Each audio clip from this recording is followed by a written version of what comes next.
Hello everyone, this is Jen and welcome to my channel.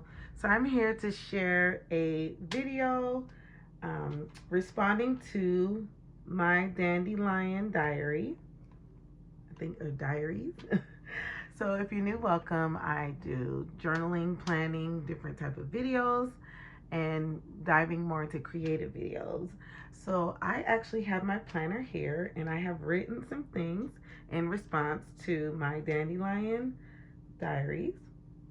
So first off, she talked about planner burnout and planner indecisiveness. And for me, it's interesting because this month I experienced planner burnout. I am going to actually show my May planner, and this will kind of answer some of the questions on, but I am going to also respond.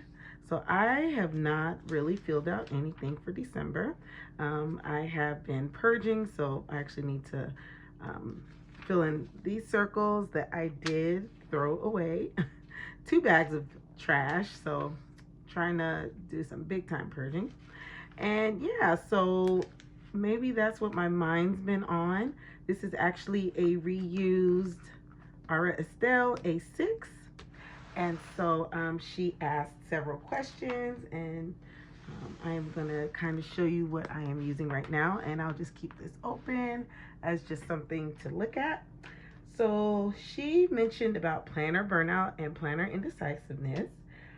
She mentioned about using multiple planners for multiple things, which I definitely can relate to.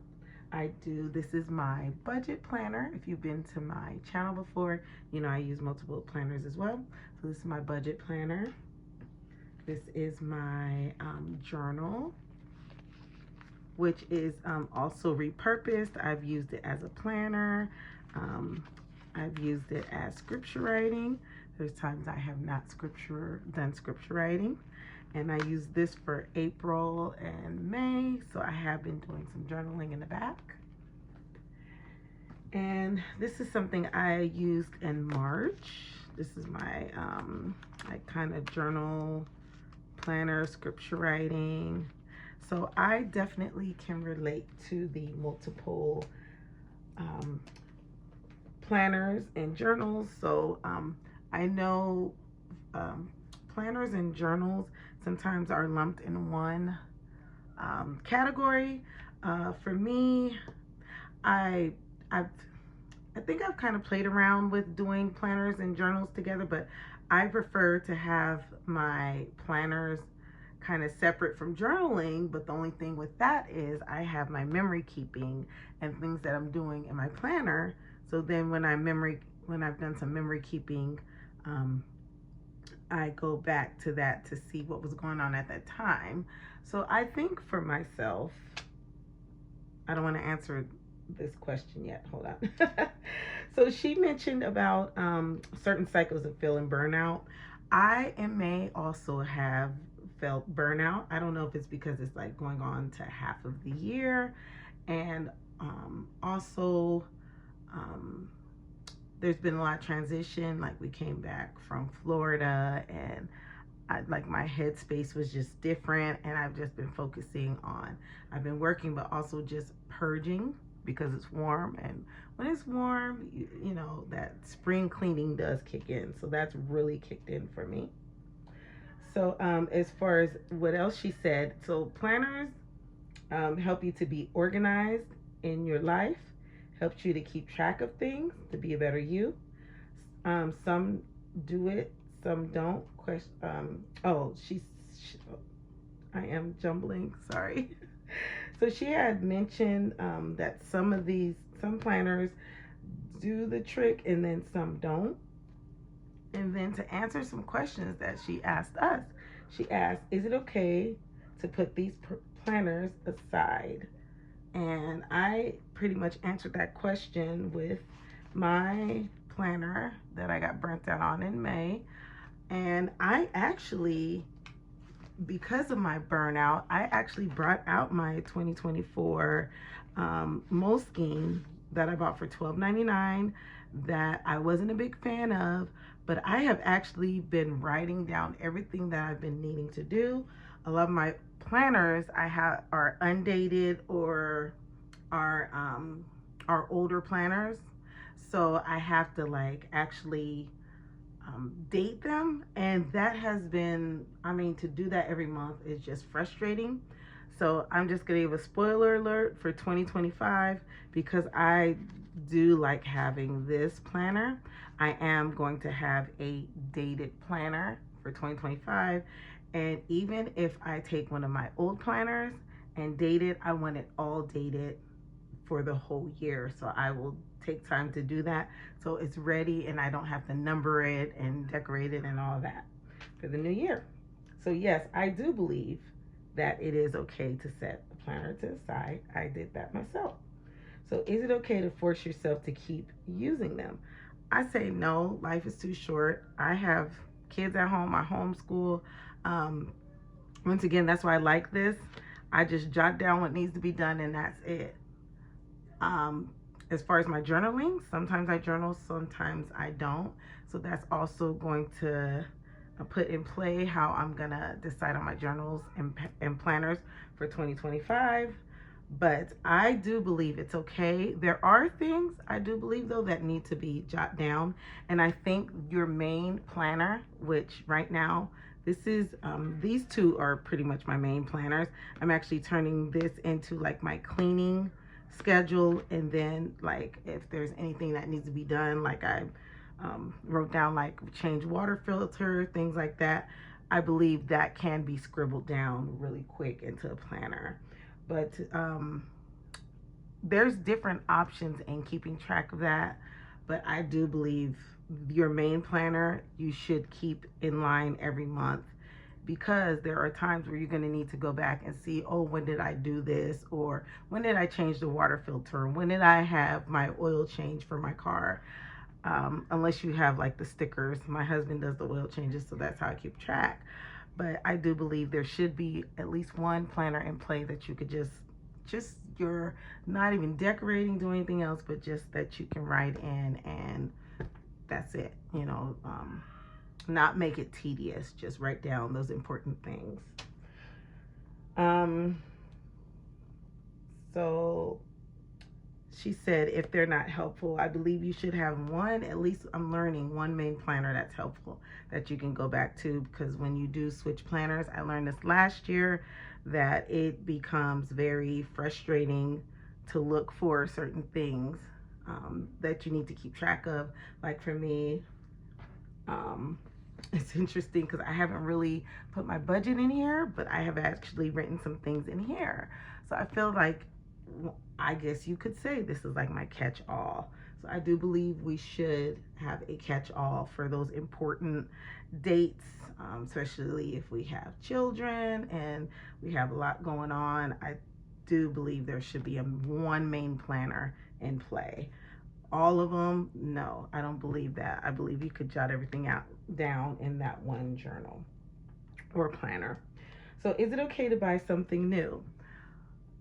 I would say, so I actually have a video about consumerism, which I am going to do an update video about that. I believe as much as you can, try to stick to it. In today's times, things are getting too expensive. I actually am going on a 6-month spending freeze, so stay tuned for that. I've been buying my planners on sale. I discussed last year about planners and consumerism, and I'm going to explain why I did buy planners this year. But I do not plan on buying any more planners because I believe I am content with what I have and I have enough variety.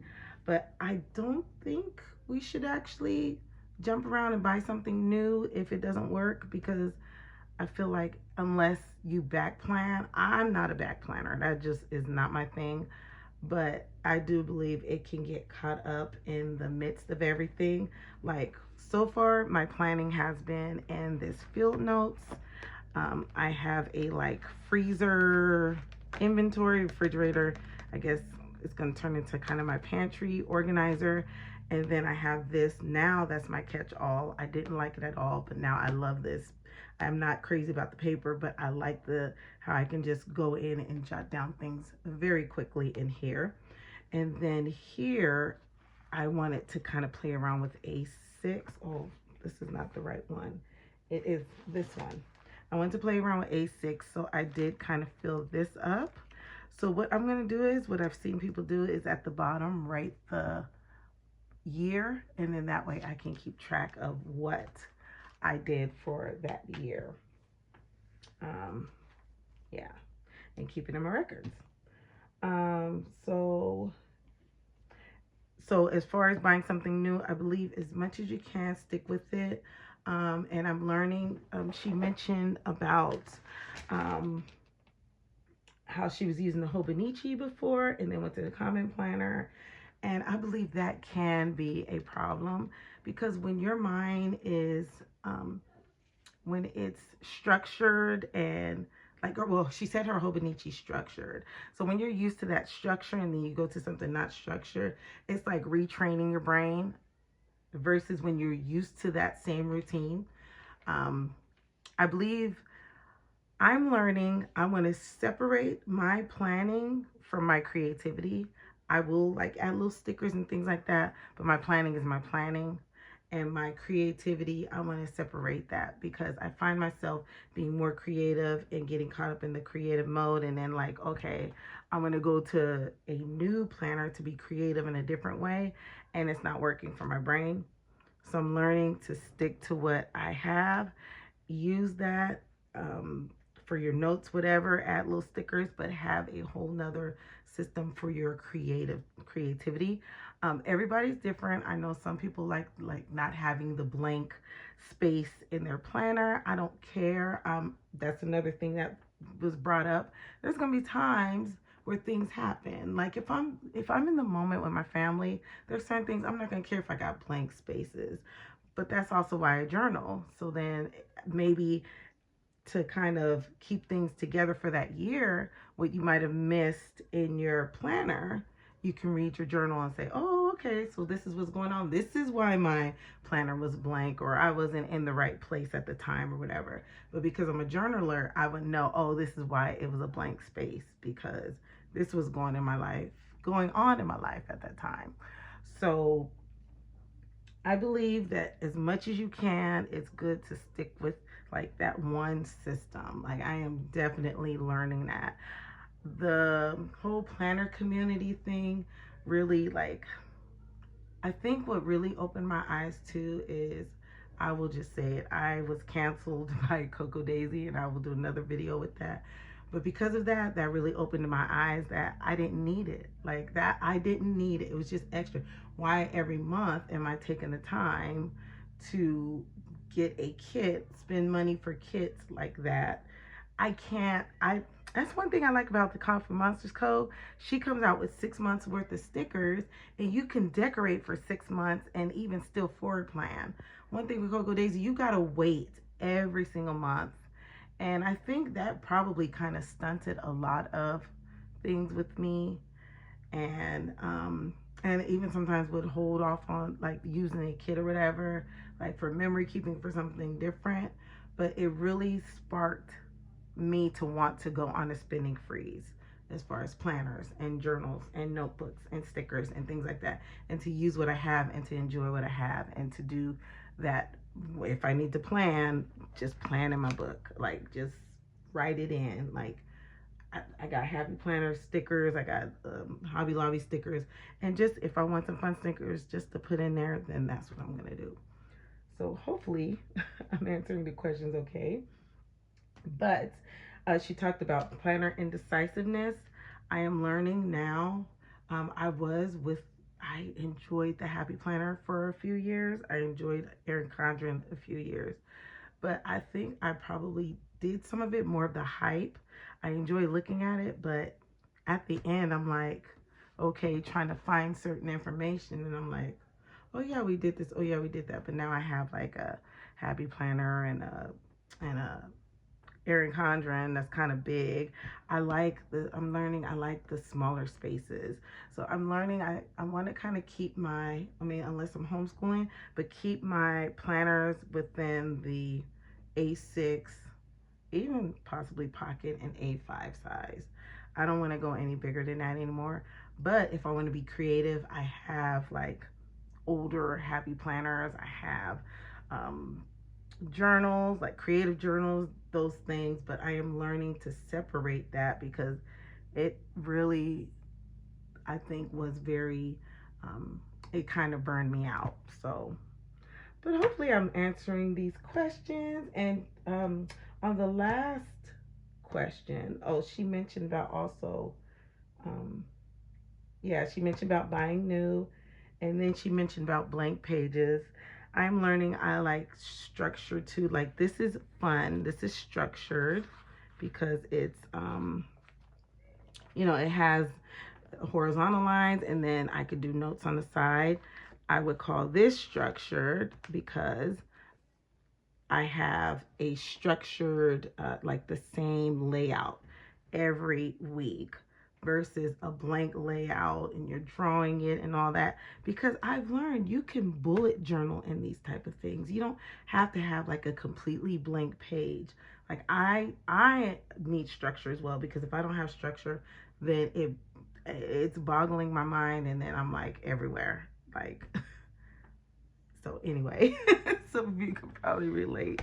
But if I don't want something structured and I want a blank page, blank canvas, that's when I'm gonna take like a happy planner, an Erin Con, old EC book, or I have a planner that I bought from Hobby Lobby. That's when I just could be creative.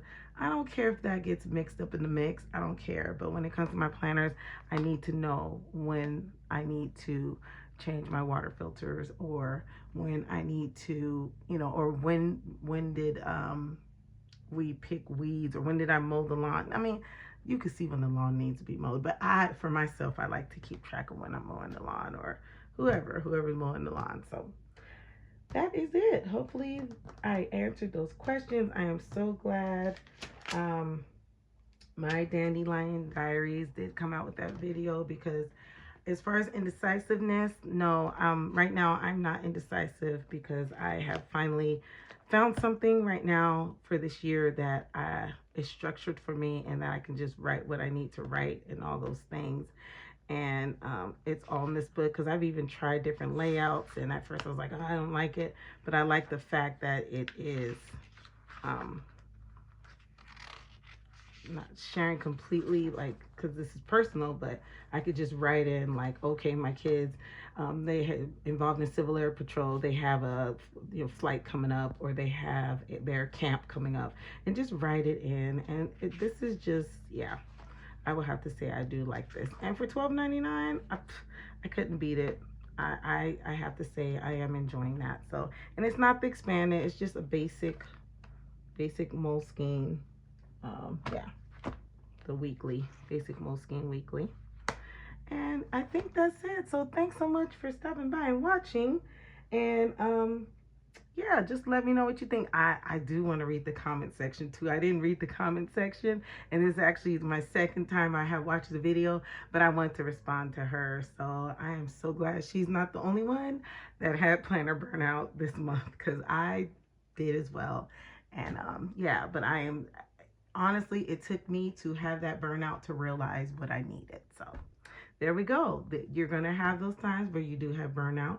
If you could write it down, fine. If you can't, fine. I mean, I even have my like grocery list sometimes in my phone. Like it is what it is. It's life. But the biggest thing is to enjoy your family, especially spend time with God and also with family and friends.